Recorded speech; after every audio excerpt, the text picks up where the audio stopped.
Bom dia, meus queridos alunos e alunas do terceiro ano, meu terceirão. Como estão? Tudo bem? Cuidando da saúde. Espero que estejam respeitando as recomendações médicas, porque eu tenho, sinceramente, a esperança e a fé de que vou encontrar vocês muito bem no nosso retorno às aulas. Mas, bem, por enquanto, vamos trabalhando assim com esse modelo de educação à distância. O que faremos agora, né? Vamos fazer a correção da folhinha de exercícios de atividades que eu coloquei para vocês lá no Google Classroom. Espero que todos tenham feito, tá bom? Não podemos perder o ritmo, não podemos deixar esmorecer, temos que nos empenhar para conseguir o melhor, né? Teremos vestibular esse ano, não vamos deixar de ter em função do coronavírus. Então, vamos cuidar da saúde e estudar. Aproveitem o tempo em casa e estudem. Se querem saber, estou agora nesse tempo fazendo a leitura completa das Confissões de Santo Agostinho. Vamos estudar a filosofia e outras coisas mais. Muito bom. Primeira questão do nosso trabalho, né, da atividade. Nosso tema hoje são os filósofos sofistas. Eles caem na prova do Enem, acreditem nisso, caem para valer. Muito bom. A primeira questão fala o seguinte pra gente. Os sofistas, sófos é de sábio, tá bom? Sofistas eram sábios, mestres, professores de retórica. Os sofistas, mestres de retórica e da oratória, para quem vocês sabem que a oratória é a arte de falar bem, que o vosso professor se esforça, mas não chega tão bem, não caminha tão bem nessa seara. Opunham-se aos pressupostos de que as leis e os costumes sociais eram de caráter divino e universal. Eles não acreditavam que as leis e os costumes, né, aquilo que nós fazemos, que vai dar origem às nossas tradições, nossos costumes, são de caráter divino e universal. Deu-se assim entre eles o que tipo de pensamento? Como pensavam os filósofos céticos? Naturalistas? Não eram simplesmente que amavam a natureza simplesmente. Claro que a maneira como o homem grego se relacionava, não só o grego, o romano, né, com a natureza, o persa, era diferente da maneira como nós nos relacionamos hoje. Tá? Essa mudança veio muito do mundo moderno. Bom, quem não conhece aquela história famosa do rei persa que, tentando invadir a Grécia, Xerxes mandou chicotear o mar, porque o mar estava matando, afogado, parte dos seus soldados, afundando seus navios. Era a relação do homem com a natureza, era muito mais próxima também. Bom, relativismo, letra B. Bom, chegamos aqui, né? Os filósofos sofistas, eles eram basicamente relativistas. Tá? A verdade pode ser relativa. O que para um pode ser uma verdade, para o outro pode não ser, simplesmente. E a tendência dos filósofos, não repare o nosso cão, que também está de quarentena e também faz suas reclamações básicas. Bem, então, os céticos, eles eram basicamente relativistas, tá bom? Eles eram passeavam, viajavam, pensavam como ceticismo filosófico? Também não, tá legal? Céticos, a gente pode pensar como Pirro de Élida, Sexto Empírico, não é bem o caminho dos nossos filósofos sofistas. Para os sofistas, deveria ganhar o melhor argumento, a melhor maneira de você chegar numa assembleia e defender uma ideia junto a um grupo, a uma comunidade, tá bom? O cientificismo, não, né? Isso é uma coisa muito mais contemporânea, muito mais recente. Ou o racionalismo. Bom, Platão e outros pensadores vão ter um pensamento que caminha mais, se aproxima mais do racionalismo. Não é o caso. Então, a opção aqui correta, em relação aos nossos filósofos sofistas, é o relativismo. Letra B. Relativismo. Tá bom? Basicamente. Vamos à questão número 2. Questão do Enem, de 2015. Trasímaco estava impaciente, porque Sócrates e seus amigos presumiam que a justiça era algo real e importante. Reparem que essa frase aqui, né, na boca, no texto aqui, né, da prova do Enem, tem a ver com a ideia do próprio Platão.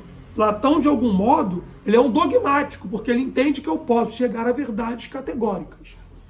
Trasímaco negava isso.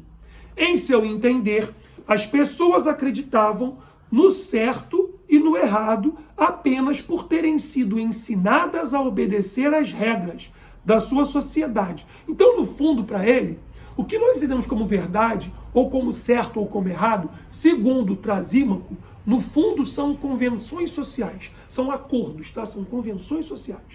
No entanto, essas regras não passavam de invenções humanas, que o homem passa a seguir, tá? Como uma convenção. Bem, o sofista Trasímaco, que está muito bem retratado na República de Platão, no livro 1, a República de Platão, personagem imortalizado no diálogo A República de Platão, sustentava que a correlação entre justiça e a ética é resultado de que a alternativa correta é convenções sociais, resultantes de interesses humanos e contingentes. Bem, nesse tempo, né, de isolamento social, se tiverem oportunidade, leiam o livro 1 da República de Platão. Nós, todo mundo, claro que todos conhecem bem, né, melhor, pelo menos, o livro 7, quando Platão vai contar, né, vai nos contar e nos explicar a alegoria da caverna, que tem a ver com a teoria do conhecimento de Platão. Mas o Trasímaco, ele vai questionar, né, Sócrates, que é sempre o principal interlocutor de Platão. Ele vai dizer, não, o tema da discussão, nessa passagem da República, seria a justiça. Sócrates, que é Platão, né? Sócrates falando, né? Platão, ele vai dizer, nós podemos chegar a uma justiça pelo bem, conhecendo o bem, eu não vou praticar o mal. E o Trasímaco vai dizer, não é bem assim. Você defende essa justiça porque você é o mais fraco. O que existe como justiça é a do mais forte. Essa é a justiça que vale na sociedade. Por exemplo, se um cidadão, né, com o seu automóvel, ele avança um sinal, tá bom? E ele vai ser multado. Ele até pode questionar a multa que está recebendo, mas em última instância, a princípio, vai prevalecer a lei do mais forte, que é o Estado. O Estado é mais forte do que o indivíduo. Então, a alternativa correta, novamente na questão 2, questão do Enem, é a letra B. Tá bom? Que tem a ver com a questão das convenções sociais. Convenções sociais. Segundo o nosso pensador, filósofo, sofista Trasímaco, tá bom? Só para a gente poder ilustrar, né? O mais famoso dos sofistas era Gorgias, que ficou rico, né? Dando aula, dando suas classes, vendendo, oferecendo os seus serviços. E eles eram profundamente criticados, tá? Por Platão, por Sócrates e também por Aristóteles. Esse último, um pouco menos. Vamos à questão número 3, né? É uma questão da Universidade do Amazonas, né, de 2014. O sofista é um diálogo de Platão, do qual participam Sócrates, um estrangeiro e outros personagens. Logo, no início do diálogo, Sócrates pergunta ao estrangeiro a que método ele gostaria de recorrer para definir o que é um sofista. Sócrates vai dizer, mas dize-nos se preferes desenvolver toda a tese que queres demonstrar numa longa exposição ou empregar o método interrogativo.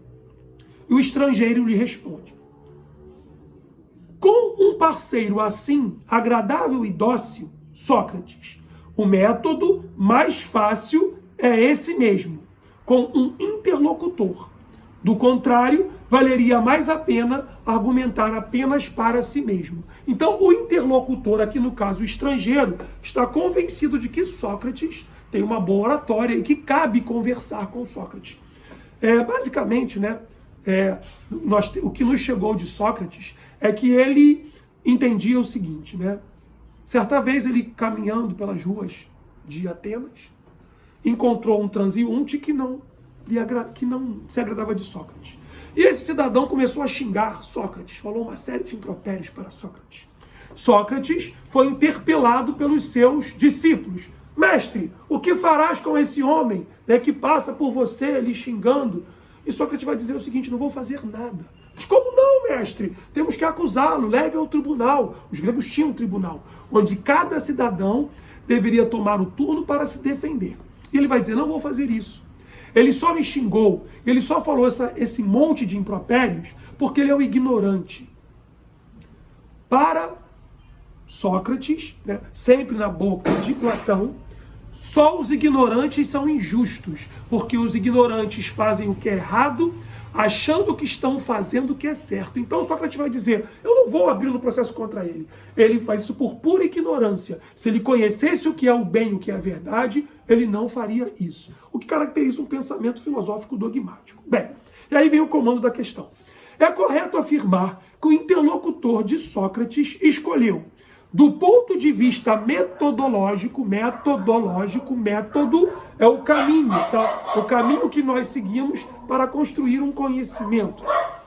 Adotar, letra D, a maiêutica, que pressupõe a contraposição dos argumentos. Segundo o pensamento socrático, dentro de nós já existe um conhecimento. O papel do filósofo, como Sócrates, é tirar de você, de dentro de ti, esse conhecimento. Ele está ali. Eu tenho que fazer com que você, em primeiro lugar, reconheça a sua ignorância, admitindo a sua ignorância, que você se abra para a aprendizagem. Para Sócrates, o pior dos homens é aquele que acredita que é o senhor dominador, é aquele que sabe todas as coisas. Esse está morto para Sócrates, porque esse é de todos o mais ignorante. Quem se acha o dono da verdade não tem o que aprender, tá bom? Então, o método socrático tem a ver com o quê? Com a maiêutica. Eu vou tirar de dentro de você algo que existe, um conhecimento que está dentro de você. Porque, basicamente, para Platão, para Sócrates, né, o conhecimento tem a ver com reminiscência. Nós vamos lembrar aquilo que nós contemplamos no mundo das ideias. Alternativa correta, nesse caso, letra B. Muito simples. Filosofia é maravilhoso e também não é difícil. Número 4 agora. No século V a.C., Atenas vivia o auge de sua democracia.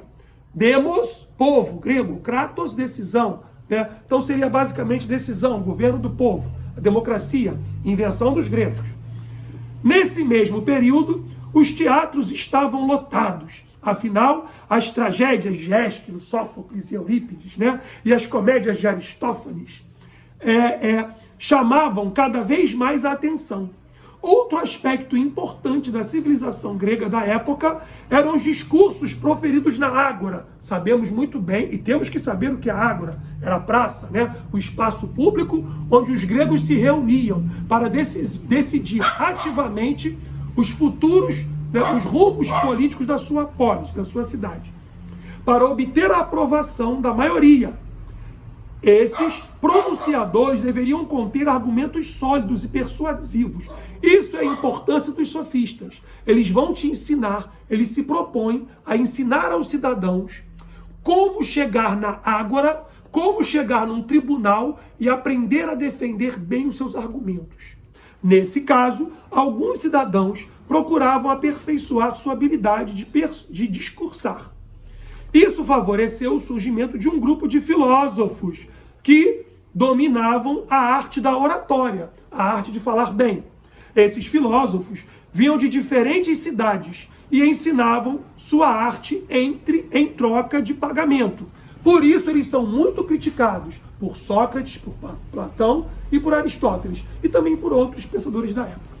Eles foram duramente criticados por Sócrates e são conhecidos como, muito fácil, questão dada, alternativa D. Eles são os sofistas, tá bom? Bom, no pensamento grego, que é importante que nós também conheçamos bem, não só simplesmente os filósofos, né, mas também conhecer a cultura, a história, as artes dos antigos gregos, tá? Um princípio básico, já foi questão da prova do Enem, tá aqui nesse livro do nosso mestre, né? Jean-Pierre Vernant, um filósofo, historiador francês, numa obra chamada As Origens do Pensamento Grego. E na democracia grega, uma coisa fundamental para eles, e que favoreceu muito também os filósofos sofistas, era isso aqui, tá bom? Vernant, que vai dizer o princípio básico, né, de isonomia, nomos do grego, lei, tá bom? Então, todos eram iguais perante a lei na antiga Grécia. É claro que depois o historiador Tucídides vai questionar isso. A Grécia era uma democracia, né? Pelo menos em algumas polis era uma democracia, ainda que excludente. Ele vai dizer, na democracia de Atenas, Péricles é o primeiro entre os iguais. Ora, temos que pensar.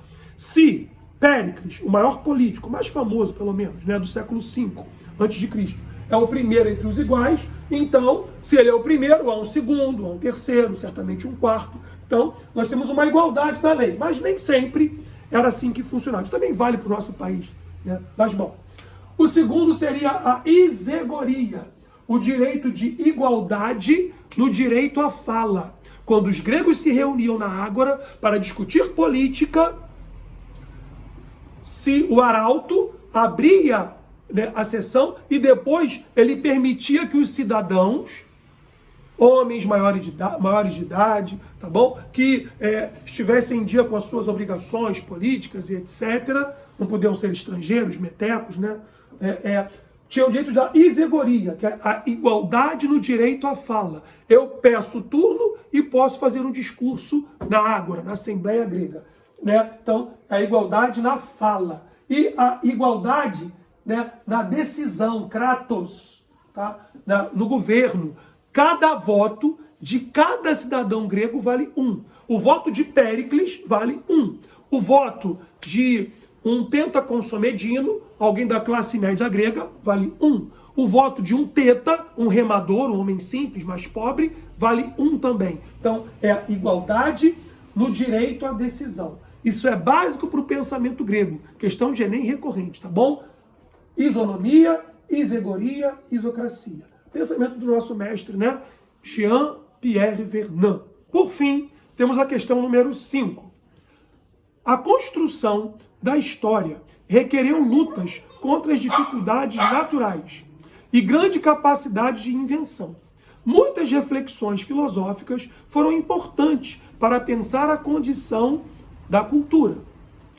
Os sofistas, novamente eles, contribuíram com essas reflexões quando, vamos ler aqui as opções, né? Letra A, confirmaram as teorias políticas de Sócrates, ressaltando o valor da república democrática. Eles vão questionar, inclusive, né, por vezes, a própria democracia, como a gente viu aqui na questão do Trasímaco da prova do Enem.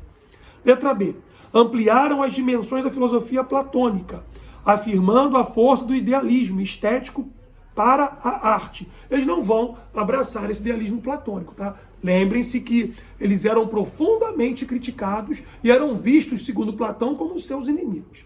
Letra C. Seguiam os ensinamentos do cristianismo. Podemos parar por aqui. Não tínhamos ainda o cristianismo, tá bom? O cristianismo vai surgir, basicamente, pensemos assim, no século I, tá bom? Não temos aqui o próprio cristianismo. Os gregos tinham religião. Eles seguiam o paganismo, tá bom? Defenderam a relatividade, mostrando as impossibilidades para se chegar à verdade universal. Eles tendem a questionar o dogmatismo. É isso aí. Letra B. Apenas por desencargo, vamos ver a opção E.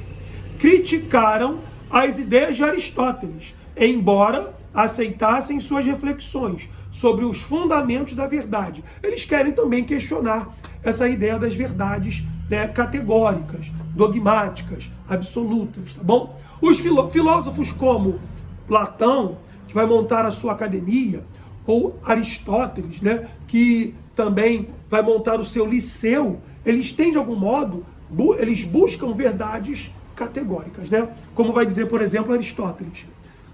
A verdade se pode chegar de várias maneiras. Mas se eu posso chegar por caminhos distintos, é porque existe uma verdade que eu posso alcançar. Então, nesse aspecto, ele seria também um dogmático. Muito bom, meus queridos. Tenham uma boa semana. Estudem, não percam foco. Criem um bom hábito de estudos e nos encontraremos na próxima semana. Um grande abraço a todos, tá bom? Paz e bem. Espero vê-los na PJE. Por que não?